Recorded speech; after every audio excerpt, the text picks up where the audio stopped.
What's going on, folks? It's Larry at Packmasters Dog Training. I put out a video 2 days ago about why so many trainers and dog owners fail when dealing with aggression. And I got an overwhelming amount of a response to it, but a lot of people wanted more specifics. Okay, a lot of people asked very specific questions on, what I'm doing to deal with those issues, what people are doing wrong. I talk about things inside the home. People wanted more details. So I've talked about all those things many, many times in all the videos I've done before. I understand that, once you get too many videos out there, it starts getting harder to find things. But everything I'm about to talk about now, I've already done. I've already talked about, and I don't like to be redundant. That's a big word for me, too. I don't like to keep repeating myself and making the same stuff over and over. But a lot of you requested it, so I will do it. And this is what I will do. Starting with this video, I'm just going to talk about what I do raising and training my dogs and what I do training other people's dogs, dealing with the problems, the mistakes I see this over and over people make. It's going to just be a discussion on dog training, and it may be the world's most boring, useless video that you've ever seen. I don't know. The good thing is, if you want to watch it and you take something out of it, great. If you don't watch it. Okay?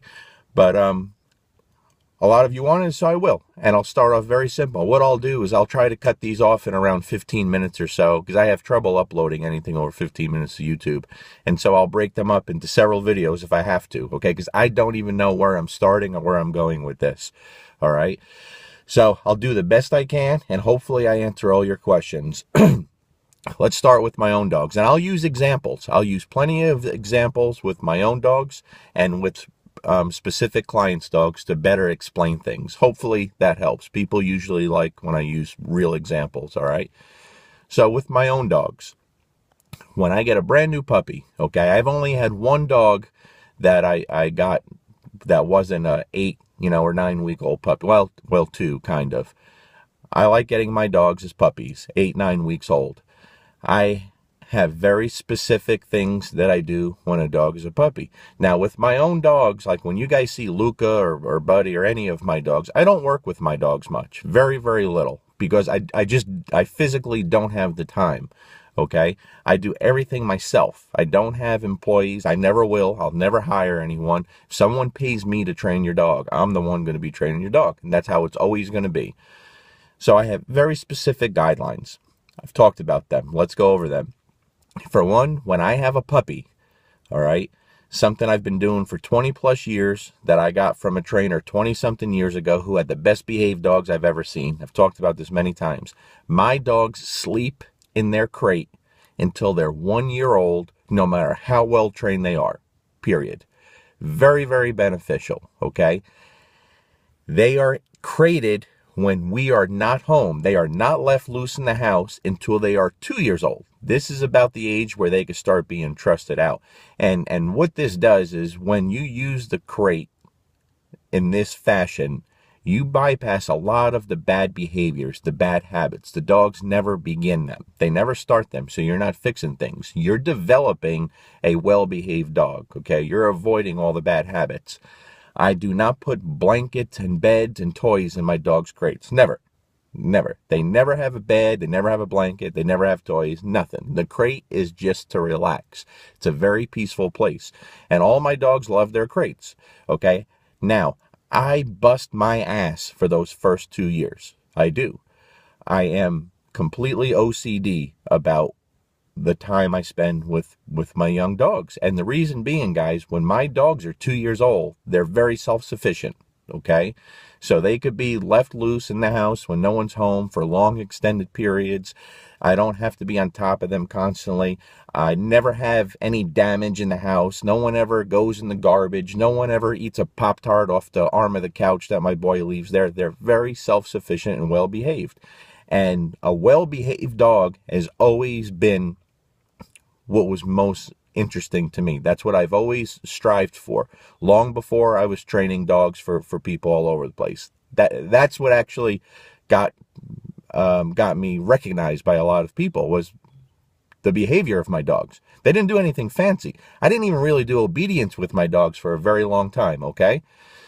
So the crating thing is very, very important, okay? My dogs have a ton of structure when they're young. They are not left loose in the house to run around and go crazy unattended.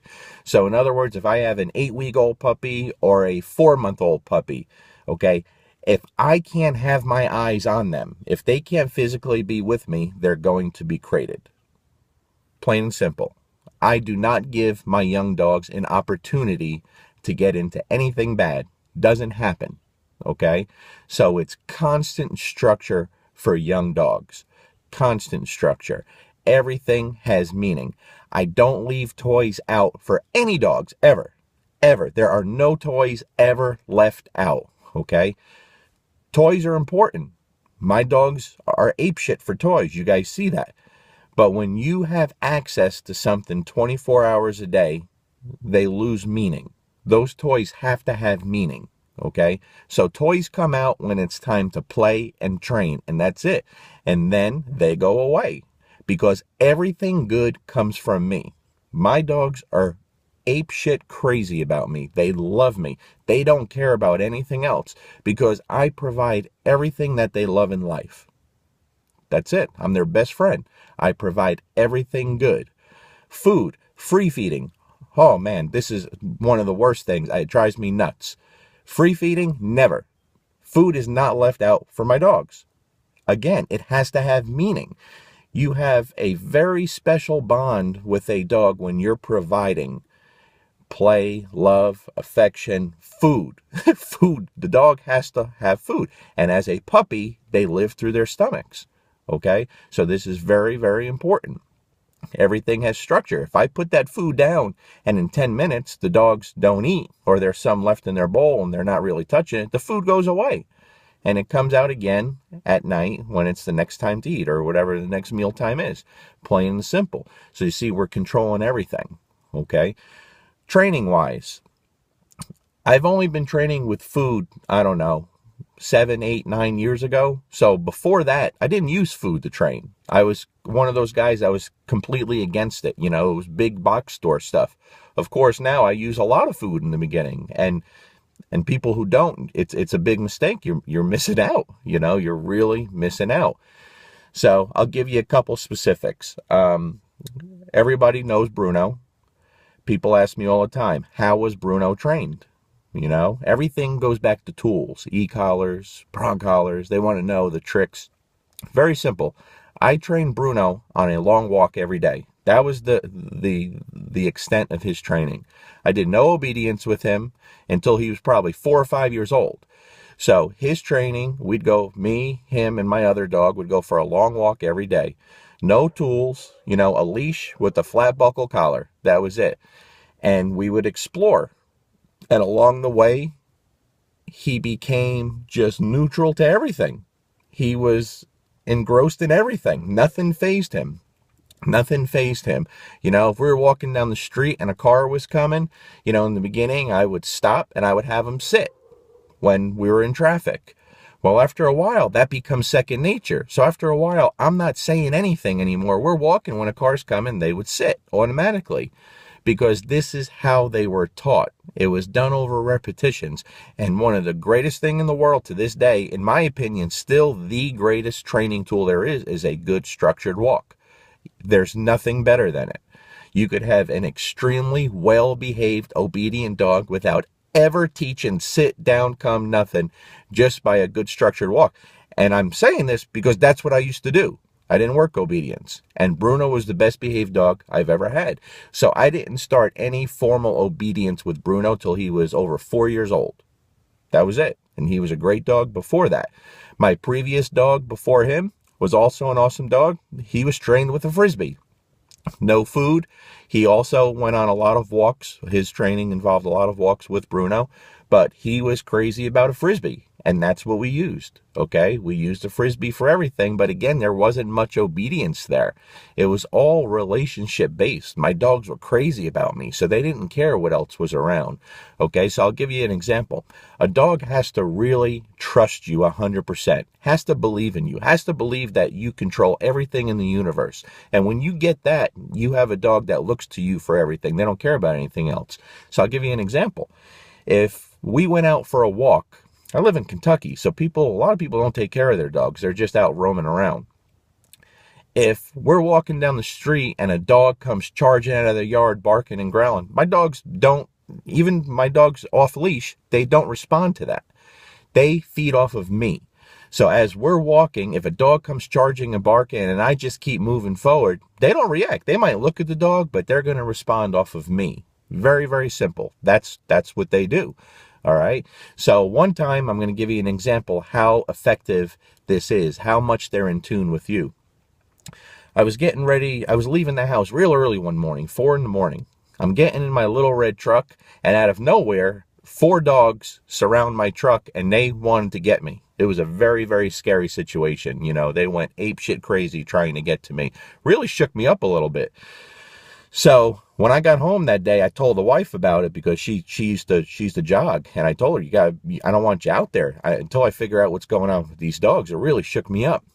That evening when I went for a walk, I took a baton with me, a metal asp that I have for work. Never done that before. Take my dogs for a walk. Towards the end of the walk, it's dark. I hear nails on the driveway, barking and growling. I hear a dog running out. Well, I thought it was those dogs, and I got scared. And I opened that asp, and I jumped back, and it wasn't those dogs. It was just a real angry neighborhood dog.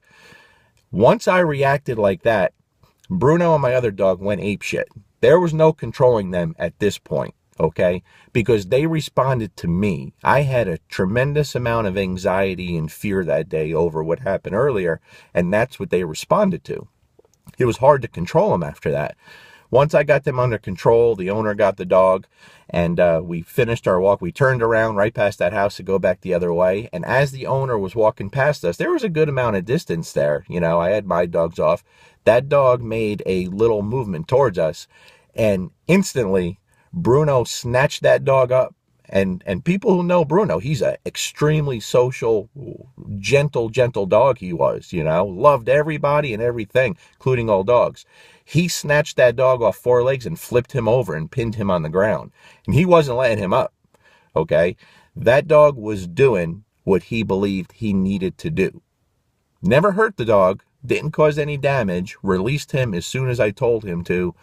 But that dog knew it was time to jump into action because of my reaction.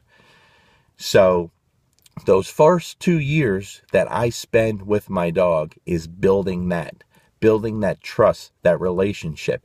Everything they get good comes from me, okay? The food, the toys, the play, the freedom, everything. The leash is a tremendously important tool because it speaks to the dog in a way that they understand. So people have to understand how the leash is used to teach a dog. They just do. And so everyone's so caught up with with tools. What's the latest gadget? What's the latest tools? All the prong collar talk and e-collar talk and all this. Listen, folks, you have to learn how to train a dog with nothing but a leash and a flat buckle collar. If you can't train a dog with that, you have no business using tools. And unfortunately, so many popular trainers out there today, if you take those prong collars and e-collars away, they can't train a dog. They can't do it. They have no ability to train a dog. So when we talk about the whole prong collar thing, why I don't use prong collars, I don't like them. I don't need them. I want a dog walking at my side nicely in complete harmony because it wants to be there. Not because it has to be there, okay? And that comes from that work we put in together, whether it's my own dogs or a client dog. And that relationship can reach that point very, very fast, instantly, because the second we establish what we want, the dogs follow. That's all there is to it, okay? So I will stop this right here. That's just the beginning. I'm going to make several short, less than 15-minute videos, and I'll start the next one here in a minute, okay? And we'll keep going. Thanks.